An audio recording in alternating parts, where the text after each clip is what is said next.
Salve, salve, família vascaína. Fim de jogo no estádio Antônio Ascioli. Vasco 1, Atlético Goianiense também 1. E aqui eu não vou passar pano e aqui eu não vou ficar me segurando, eu vou falar o que eu vi. Todo mundo sabe, a gente faz a narração da partida lá no Expresso 1923. E, pô, eu me irritei em diversas horas do jogo. Um primeiro tempo onde o Vasco tomou um amasso do Atlético e não conseguiu fazer nada.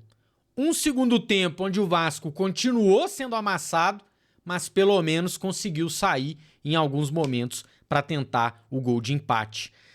É aquela história, né? Resultado e performance. Para mim, o resultado é maravilhoso frente ao péssimo futebol que a gente desempenhou, né?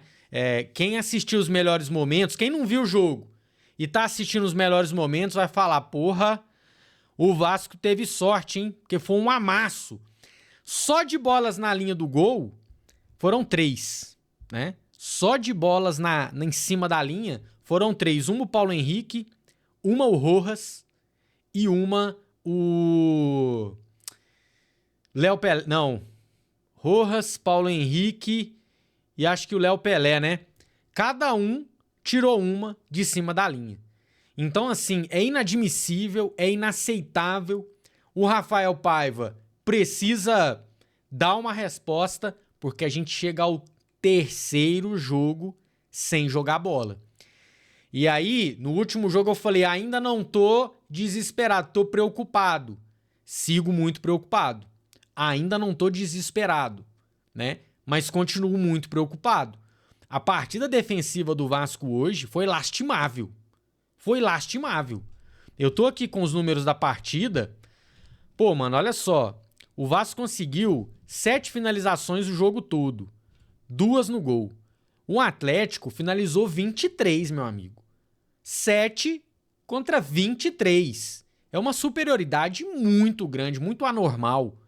Posse de bola, o Vasco até deve ter mais. 56-44. Só que aquela posse de bola pouco produtiva, toquinho de lado. O Rojas foi o jogador que mais tocou na bola, né? Então, mais uma partida para tentar esquecer, lembrar só se for para corrigir erros, né? Do time titular, eu não salvo ninguém. Ninguém que entrou fez uma boa partida. O Verratti salvou no final? Salvou, mas não vinha fazendo um grande jogo. O Piton descola aquela assistência no final? Descola, mas não vinha fazendo um grande jogo, né? O Paê acho que entrou até bem. O Souza, mais ou menos ali. Eu acho que assim, hoje não tem um grande destaque, né? Vai acabar sendo o Verratti porque fez o gol de empate, né? Hoje não tem the best com esse empate. A gente tem que lamentar essa performance. Resultado não, né? Resultado foi bom. A gente tem que lamentar essa performance. E agora é o seguinte, sábado agora a gente tem o Red Bull, e eu já falei, o time tem que ganhar. Se não ganha, aí vai bater o desespero.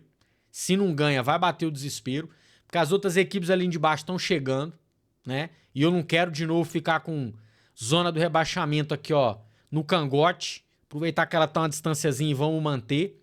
E falando de Copa do Brasil, fica o alerta. Porque a gente tá levando um empate de 1-1 pra decidir em casa, fica parecendo que você foi bem pra caramba, né? Pô, quanto foi o jogo? 1-1 fora de casa, vamos decidir em casa. Todo mundo fala, pô, foi bem então, né? Não, não foi bem. Rafael Paiva e os jogadores, eu não coloco só no Rafael Paiva, tem muita culpa sim, é o terceiro jogo que o time não joga bem, e aí o treinador tem a sua responsabilidade. Mas, pô, ô Rojas, pelo amor de Deus, que primeiro tempo foi aquele? Puta que me... Desculpa, ponte que partiu. Pelo amor de Deus, cara. Falhou no gol. Aliás, no gol falhou o Paulo Henrique, o Rojas e o Léo Jardim. Pra mim, falha os 3. A maior falha é do Rojas.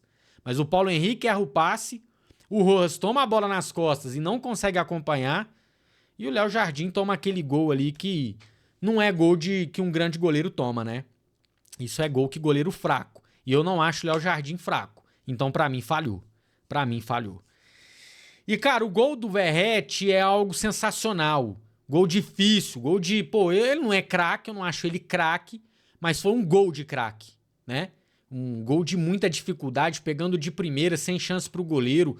Bola vem por elevação, você tem que... É um monte de coisa que você tem que estar olhando, né? Onde tá o zagueiro, como que a bola tá vindo, onde que eu vou bater na bola. Então, pra mim, um golaço. 15º gol do Pirata na temporada, artilheiro absoluto.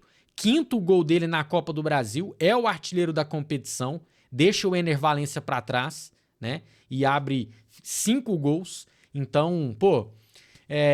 eu não tenho palavras, cara. O Verratti, eu defendo ele sempre aqui. Tem muita gente já metendo o pau no Verratti. Eu sempre defendo, porque pra mim ele tá entregando muita coisa. Entregou em 2023 e tá entregando em 2024. Felipe Coutinho ainda sem ritmo de jogo, algumas boas tabelinhas, dá pra ver, né? Uma criatividade diferente, uma visão de jogo diferente, mas dá pra ver que o corpo ainda não acompanha o pensamento, né? Você vê que ele quer fazer isso, aquilo, o corpo ainda não vai. Pô, ainda é o terceiro jogo do Coutinho, sendo que ele jogou um pouquinho só contra o Atlético, um pouquinho só contra um tempo contra o Grêmio e agora um pouquinho mais que um tempo contra o Atlético Goianiense. Vai ganhando minutos e isso é importante para o ritmo de jogo e voltando para o nosso Felipe Coutinho. E teve a estreia do Souza, né? Para terminar os destaques iniciais aqui, uma partida discreta. O Souza, né? O Zé Gabriel não foi nem relacionado, então está nos planos, sim, do Rafael Paiva para poder correr da temporada. Vamos então às notas para as atuações dos jogadores. Começando aqui pelo goleiro Léo Jardim. Hoje não tem The Best, tá? Não acho que ninguém fez partida para The Best, mas teremos, obviamente, alguns destaques. Léo Jardim, apesar de ter falhado no gol, fez algumas defesas, né? Ele faz uma defesa no segundo tempo com a ponta da luva esquerda aqui do Luiz Fernando, né? Vem na diagonal pelo lado esquerdo, chama pra perna direita, bate. Léo Jardim busca ela, moleque. Que defesaça. Ali era mais um gol que o Atlético desperdiçou, né? Pelo menos uns 4 o Atlético desperdiçou assim, cara a cara. Então, eu não vou pesar muito na nota do Léo Jardim, porque eu acho que ele teve um papel importante também para o Atlético não ampliar o marcador. Dito isso, vou dar uma nota 6 para o goleiro do Vasco. PH não fez um bom jogo, os laterais do Vasco não foram bem hoje, a zaga do Vasco não foi bem, a dupla de volantes não foi bem, a dupla de pontas... Hoje foi um jogo realmente muito difícil. O Paulo Henrique sempre cansa no finalzinho do jogo para a entrada do Puma. E hoje não foi bem, né? Não foi bem defensiva, não foi bem ofensivamente o Paulo Henrique. Vou dar uma nota 4,5 para ele. O Rojas falha bizarramente no gol. Logo na sequência do gol ele falha de novo. Ele toma umas 3 bolas nas costas ali no início do primeiro tempo. Completamente perdido no posicionamento do time, né? E contextualizando, né? Ele não joga faz tempo, a dupla vinha sendo Maicon e Léo, e o zagueiro tem essa parada do ritmo de jogo ser ainda mais pesado, né? O cara tem o companheiro de zaga dele, que ele tem que estar entrosado ali para fazer a linha, enfim. É muita coisa que a gente tem que contextualizar, mas não dá para passar pano para a péssima partida que fez o Robert Rojas. Vou dar uma nota 2 para ele. O Léo também não foi bem, muito inseguro, mas foi bem melhor que o Rojas, né? Tirou várias bolas, salvou aquela que eu falei em cima da linha, que o Rojas até salva uma também. Eu preferi a partida do Léo do que do Rojas. Vou dar um 5 aqui pro Léo. Lucas Piton. A assistência dele pro gol do Verratti salva a atuação, né? Porque era uma atuação muito fraca do Lucas Piton, mas aí na sua maior qualidade, que é o cruzamento, ele acha o Pirata dentro da área para o Vasco empatar essa partida. Então, uma assistência que conta muito, né? Levar 1-0 para São Januário já seria lucro, pelo que jogou o Atlético e não jogou o Vasco. Mas, pô, descolar esse empate é um sonho. O Vasco tem que levantar a mão pro céu por conta desse resultado. Então, vou dar aqui uma nota 6 pro Lucas Piton. Vou dar um 6,5, né? O cara descolou ali a assistência do gol de empate. Pô, Hugo Moura e Matheus Carvalho muito mal, né, cara? Todos dois muito mal. Deixa eu até pegar aqui os desarmes. Vai ver, eles até têm bons números no jogo, mas não me parece. Vamos lá, ninguém, ó. Ninguém desarmou mais que uma bola.